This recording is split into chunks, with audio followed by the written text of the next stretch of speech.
না, আমাদের নীতিগত সিদ্ধান্তের কোনো পরিবর্তন নেই। আমরা রোহিঙ্গাদের কোনো অবস্থায় প্রবেশ করতে দিব না। তারপরেও যারা ওই যে আপনি একটা বললেন সংখ্যা ঘুরে এলে, ওইটা হয়তো মানবিক দিক বিবেচনা করে আমরা হয়তো তাদের, যেহেতু ওই এলাকায় যুদ্ধ হচ্ছে, তাকে পাঠানো যায় নাই, বাট আমরা ম্যাক্সিমামে কিন্তু পাঠাই দিচ্ছি। মানে এই 60 জনের মতো যারা একটু অসুস্থ বয়স্ক, তাদের আমরা শুধু এই 60,000-এর মতো বিগত এই অনেক বছরে যাবার, কিন্তু এই অ্যাকোমোডেশনটা হইল 60,000। আর একটা জানেন যে আপনারা যে আমাদের সাথে যে মিয়ানমারের যে বর্ডারটা ছিল, এটা পুরাটা এখন আরাকান আর্মির দখলে চলে গেছে। এই লাস্টের যে মংদু ইটা ছিল, ওইটাও কিন্তু আরাকান আর্মির দখলে চলে গেছে। এখন যে আমাদের বিজিবির যে তাদের সাথে যে বর্ডারে যে একটা কথাবার্তা বলা, এটাও কিন্তু ওইরকম তাদের সাথে কোনো জায়গা নাই। এই জন্য আমাদের তাদের সাথে কথা বলতে হলে এখন কোনো শিপে গিয়া হয়তো কথা বলতে হয়তো আনঅফিসিয়ালি, তাও কিন্তু অফিসিয়ালি করা যাচ্ছে না, যেহেতু এই একটা সমস্যা তো আছে। তো আমাদের সরকার চেষ্টা করতেছে এইটা যে যত তাড়াতাড়ি সম্ভব এই সমস্যাটা সমাধান করার জন্য। প্রত্যাবর্ষণ সম্বন্ধে আমি অত ডিটেল বলতে পারবো না, এটা আপনারা সে যদি জিজ্ঞেস করেন পররাষ্ট্র মন্ত্রণালয় এটা ভালো বলতে পারবেন। প্লাস আমাদের মাননীয় প্রধান উপদেষ্টা কিন্তু তার একজন স্পেশাল এনভয় নিয়োগ করে দিয়ে হয়েছে এটা করার জন্য, এবং আমরা সবাই একসাথে কাজ করছি। আমরা হয়তো ভবিষ্যতে খুব তাড়াতাড়ি একটা ভালো ফল পাবো।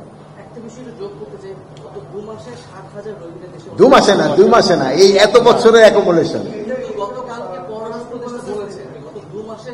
না না হইলে হয়তো এটা স্লিপিং অফ টাং হইতে পারে। ওইটা আমি ওইটা পররাষ্ট্র উপদেষ্টার হয়তো কিন্তু আমি যেটা জানি ওইটা, যেহেতু আমরা তো বর্ডারে থাকি 2017 সালের পরে থেকে, মানে ওই গণনা তো ওই সময় হয়েছে, এর পরে থেকে যে এইটা হয়েছে, এটা অনুমান প্রায় 50,000 হইতে পারে, 60,000 হইতে পারে, এটা অনুমান। যেহেতু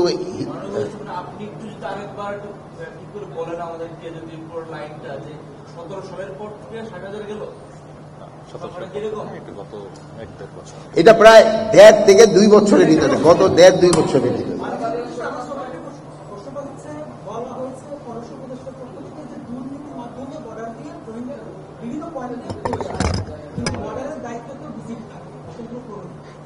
এখানে দুর্নীতি, এখানে আপনারা তো বর্ডারে থাকেন, আপনারা ওখানে দেখতে পারবেন ওই জায়গার পরিস্থিতি দেখে।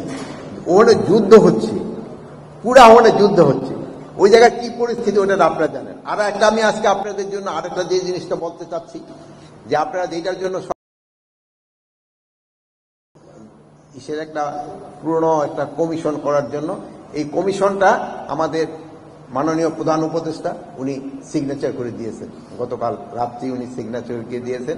এবং এই আমাদের এই কমিটির সদস্য সংখ্যা হবে হলো 7 জন, এবং আমাদের এইখানকার এক মহাপরিচালক ছিলেন ALM ফজলুর রহমান স্যারে হচ্ছেন এটার সভাপতি, এবং এর সাথে আমাদের সামরিক বাহিনীর 2 জন সদস্য থাকবেন। একজন আমাদের ইসে থেকে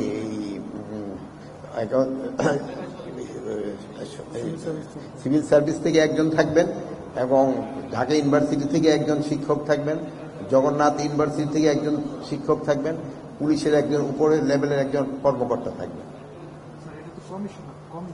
কমিটি এটা কমিশন, ওইটা কমিশন। আপনাদের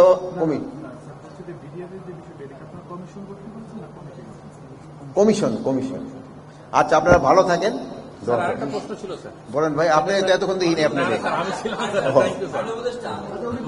আমি একটা জিনিস বলছি স্যার, আমাদের সাবেক প্রধানমন্ত্রী শেখ হাসিনা ওনাকে ফেরত পাঠানোর ব্যাপারে আপনাদের অবস্থানটা কি করবে? ফেরত পাঠানোর ব্যাপারে তো আমরা তো পাঠিয়ে দিয়েছি পররাষ্ট্র মন্ত্রণালয়ে, আমাদের চিঠি অলরেডি চলে গেছে ওনার এক্সট্রাডিশন করার জন্য। এটা প্রক্রিয়াধীন আছে। আমাদের সাথে তো ওনাদের এক্সট্রাডিশন ট্রিটি একটা আছে, ওই প্রক্রিয়া হবে, ওই চুক্তি অনুযায়ী হবে। আচ্ছা, ভালো থাকেন। আচ্ছা, থ্যাংক ইউ।